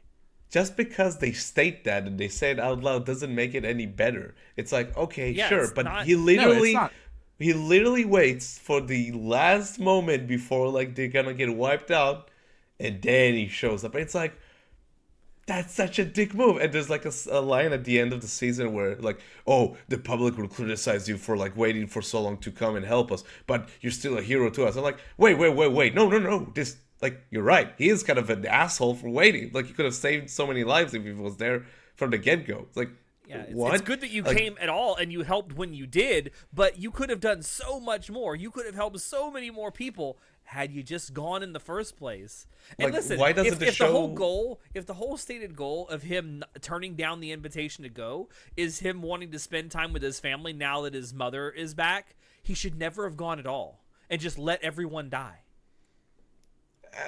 I guess, but it's like, it's funny how like the show doesn't really want to investigate the like what actually just happened. It's like, bro, you could have saved all these people. Like, what's wrong with you? Like, and maybe that's a pacing issue, because like obviously, like we've said, some stuff got cut, and it feels like that last episode or so is just like rushing breakneck through all of this. And then when there's a time at the end where normally, if you weren't rushing through this at a breakneck pace, there'd be like time for introspection afterwards, where characters might come up to him and say, that was really stupid. You could have actually come beforehand and saved a lot of lives by doing that. You let a lot of people down, but we don't get that because there's no time, because we fucking rush through everything. I don't think specifically how this story is like presented and structured. I honestly don't think like the extra time would have saved it. I know I'm being really harsh, but like at least for me, saved this show. Because it seems it's not willing to, like, sort of, like, take a look at itself and try and go for anything deeper than the surface level. Oh, shit's cool. Rule of cool. This is this entire show. It's real cool, yeah. Yeah, it is a rule of cool type show. And don't get me wrong. If that's what you're looking for, you'll have a great time with this show. Yeah. Honest. Like, it is a good, and I said, like, it was very fun to watch. But it's got nothing. It's like no substance to it, no meat behind. Like it's so frustrating because you see like all these cool moments and these cool characters and these cool fights, but surface level. I want to point out, because I've heard this comparison from multiple people now. Have either of you ever seen Hunter x Hunter? Yeah, not yet. Okay, well, Chimera Shinoda arc. Is someone, I have heard from so many people that the whole Jeju Island thing is literally just the Chimera Ant arc done way worse. Is that true? Because I haven't seen Hunter x Hunter. Oh man, it's different. I will say the Chimera Ants and the Jeju Island Ants are different. But it is a little bit done worse, Chimera Ants. Okay, like just a so little basic, bit, not as much as people will say. But the comparison is not like totally out of left field. No, it's not. Okay. Just so basic. Like, again, it's really frustrating because I want this show to be really good. I want it to be better than it is. I want it so badly to be better than it is. Anyways, let's go to the very last bits. So the Beru fight, before he was known as Beru, just the Black Ant. Oh man, his introduction as like the most badass thing basically in the world. Take just me to your king. Killing S ranks left and right like it was literally nothing. And then constantly asking, where is your king? I will defeat it. Just so fucking cool. But then, oh my god. They botched the Beru fight, in my opinion. Really?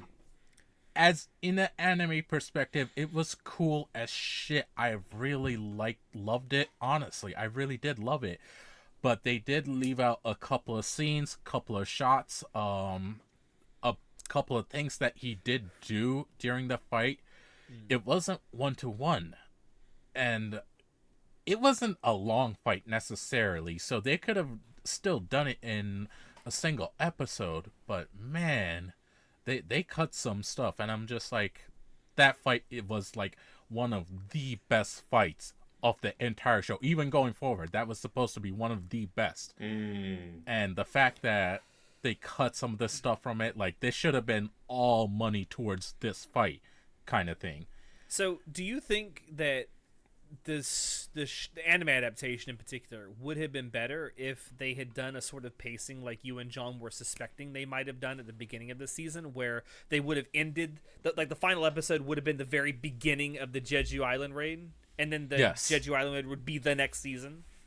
Yes, it would have been so much better. It wouldn't even necessarily have to be the entire season, but it would have been better if they just dedicated time and resources to that. instead of just rushing the hell actually, out of it. And actually adapting the plot points that they obviously skipped over. Yeah. Which, I don't know. Because you're talking about this one character who becomes a big part of the story later. It's like, well, they didn't even introduce him, so obviously they're going to have to introduce him at some point. Well, they did. At the end, the guy was like on the boat. Well, okay, yeah, fair enough. Yeah, but I mean, is that really an introduction? It's just a tease. Oh, it's just an introduction. That's it, but nothing more. It's just a tease. Yeah. It wasn't the most huge part either, but like it matters. Honestly, the fact that the Beru is so much more important in comparison, I'll be honest, like, and the fact that they introduced him and the fact that he's speaking and all that, like, that actually does matter. Yeah. Like, he's so much more of an important character, and like they at least started expressing that immediately. So I'm happy with that, I'll say. He's even more OP because he has the biggest, the toughest stand on his side now. It's like, oh. Yes. Okay. And one thing that they completely cut out, the Ant Queen that they killed, she actually came back. Like, she comes back to life. And they just completely cut that out. And like she would have been killed again. But like they completely cut that part out. So what was the point? If they kill her again? No. I'm asking, what's the point of bringing her back in the manual if they kill her again? No. Like she had last breath kind of thing. Like, all my children go out into the world and kill kind of thing. Much like that cat is doing in the background right now. Yeah. The zoomies for some reason at 3:30 a.m. That's when they kick in. For those of you who are audio-only listeners, you're missing a lot in the background in Natai's recording. Oh, no. I'm sorry. No, he brought back the Ant Queen, but he literally canceled her shadow like 2 minutes later because she really didn't matter. So I mean, that makes sense why they would cut it, because that scene doesn't add anything. Yeah, I guess that and I guess I can understand why you would cut that, but I don't know. Just the biggest thing I can take away from everything that happened with Jeju Island is it just needed more time to cook. Yeah. Genuinely, that's the biggest thing. It needed more time, and they didn't give the time where they should have, especially this season. Yeah, for sure. Which is a shame. Like we stated earlier, like as of the time of this recording, there has been no announcement of a third season in development or release time. With how big it is, though, I would assume they'd make a season 3. Like I doubt they won't. But like I do like the ending bits where they like give you a bit more like breadcrumbs in terms of like the mystery of the world and like some of these characters they introduce. Like that's cool, and I will tune in for the next season whenever that comes out. But it's fine. Yeah, that the ending that is like it was fine. Yeah, I mean the ending is it's very brief, but it definitely gives a hint that there's more to come. I do hope with whatever comes after this, they don't cut as much from the source material. Please. I really hope not, because like what comes next, what the story arcs that happen next, they are literally the rest of the plot, and like they can't cut from that. If you cut from that, you're ruining the anime adaptation. Mm-hmm. Well, I guess the only thing really left to do is talk about our scores for each of these seasons. I guess I'll go first. I gave the same score to both seasons. I gave season 1 and 2 a 7 out of 10. It is far from being great, but it is also definitely not mid, and it is far from being awful. It is like these 2 seasons are like quintessential 7 out of 10 anime. Not good, not great, just all right.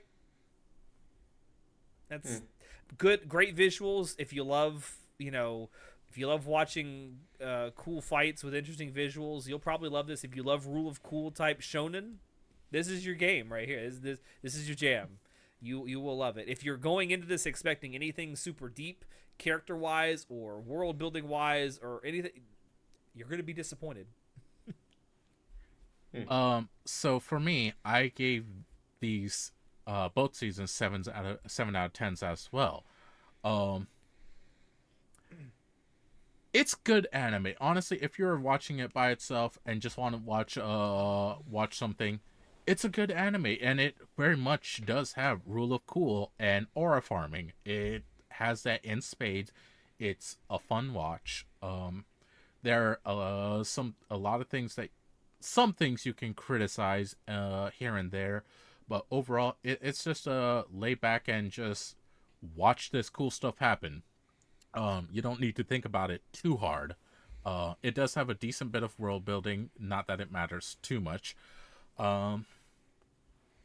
Decent characters, and that's pretty much it. I will say, if you do enjoy it and want more, read the manhwa. Oh my god, it is so much better.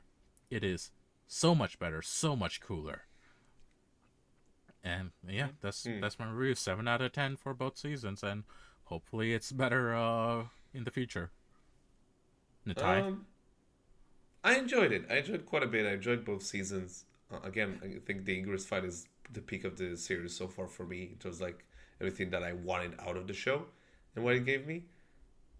But yeah, it's you said, it's a real cool kind of show, and it does that real well. If you're looking for just something cool to watch, it'll do you just fine. I just feel like it's missing a lot of like meat to it. There's not a whole lot of like things to latch onto and that will grab me.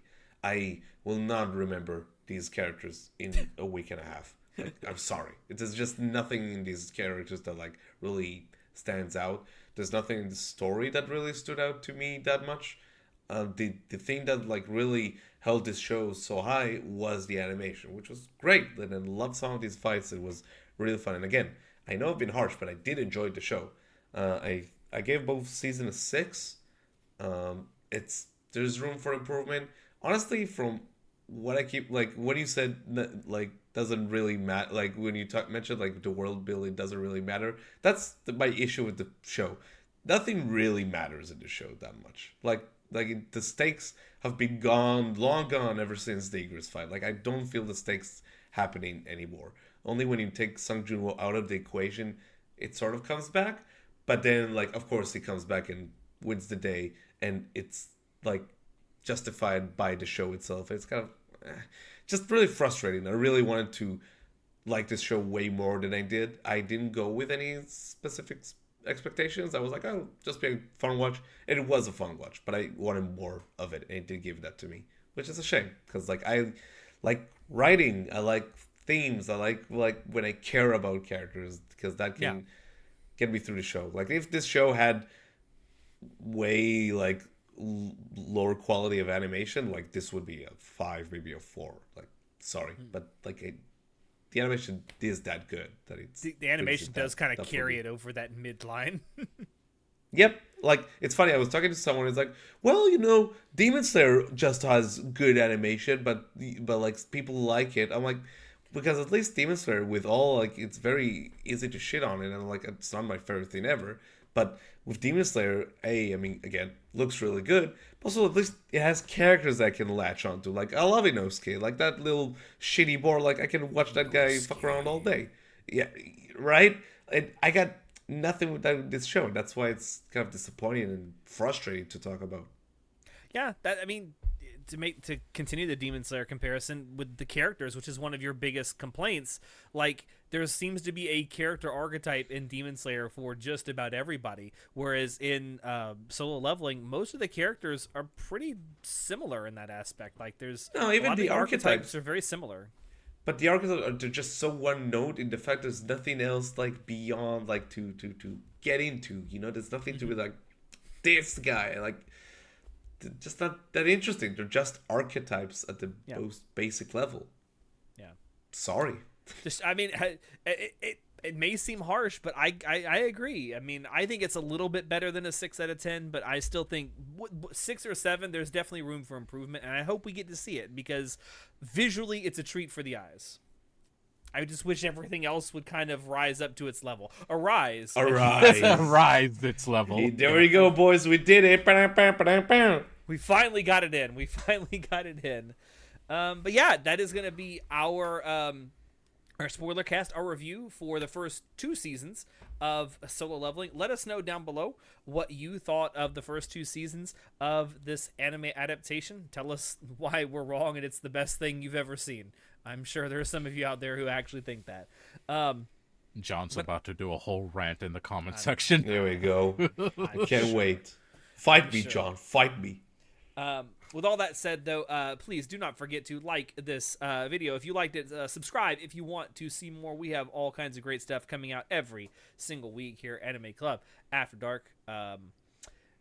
What else? Check down below where you can find links to all the stuff Anime Club After Dark does, as well as a link to our merch store. If you want to help us out there, you can get Anime Club After Dark merch all for yourself. That's fucking dirty in there. Buddy, no. Dirty it's clean man. when it comes. It's clean when it comes. That's just Alex's filthy. It's just the coffee that's left in the bottom. Clean your mugs, man. God damn. But with that, I have been your host, Alex, and we will see you next time. Say goodnight, guys. Good night, guys. And now I'll tell you what. we have... What? Every time Hunter Cho came around, something arised, all right?